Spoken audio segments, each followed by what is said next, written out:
Paintings are not as durable as people would like to think. The materials, no matter what, deteriorate, just like humans deteriorate, plants. I'm taking grime off of this, and then this is going to have some structural treatment because it's got some badly raised cracks. A typical painting has already had several restorations that may not, and usually weren't, done by skilled conservators because they were done in the past. Anyone can fix a painting. The difference is that conservators do it with the materials and stability and overall holistic preservation in mind, based on scientific research. It's very hard to become a conservator. See tiny little white, not white, but light spots. There are 3 conservation of fine art graduate programs in the United States, and they each only take 10 students a year. So there are 30 graduated conservators in the United States per year. The most important thing is to understand how paintings are made, which then can tell us why they deteriorated the way that they did. It's like medicine. The first thing you learn is what the human body is, what it's made of, and how it works as a system. Then you can begin to diagnose the problems. It's the same thing with art.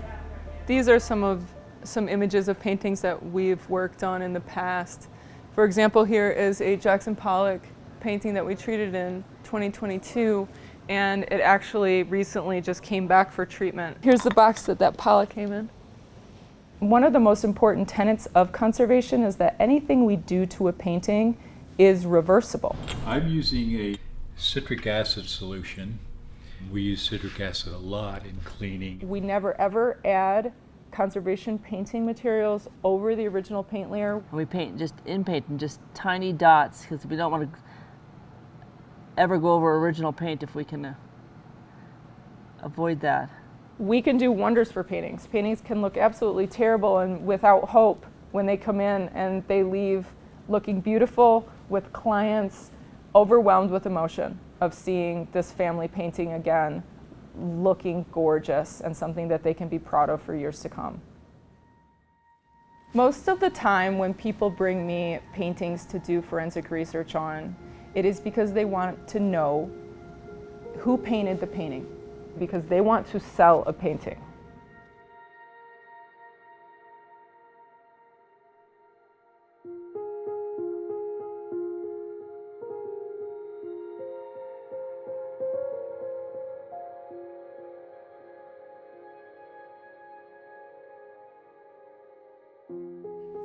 The painting is the deposition of Christ, which is when they took Jesus' body off the cross and put him in the cave. So I did imaging, and I discovered a signature, a large signature that very clearly says Giuseppe di Ribera, 1640 something. And once we saw that, I thought, my goodness, I think that this painting really could be by Ribera. A lot of the things that I'm seeing so far are right. It's the right scale, it is the right imagery, but I want to know what colorants are used. And so that is the outstanding question, is exactly what pigments are used. The red flashing light means that X-rays are coming out. Using XRF, which is X-ray fluorescence spectroscopy, I can analyze a painting without taking any samples. We're going to focus on her veil, because her veil is where I'm hoping we can find discolored smalt. That can give me a very overall preliminary idea of whether that painting could be from the proper period that we're imagining that the painting could be. Oh, we have some cobalt. Okay, this is looking good for smalt. That makes me very pleased. If the provenance is correct, the provenance still has some verification to go through. Provenance is a written history of who owned the painting when.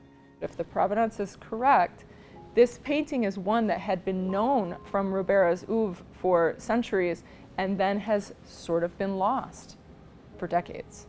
And it would be the rediscovery of a painting that people thought was lost.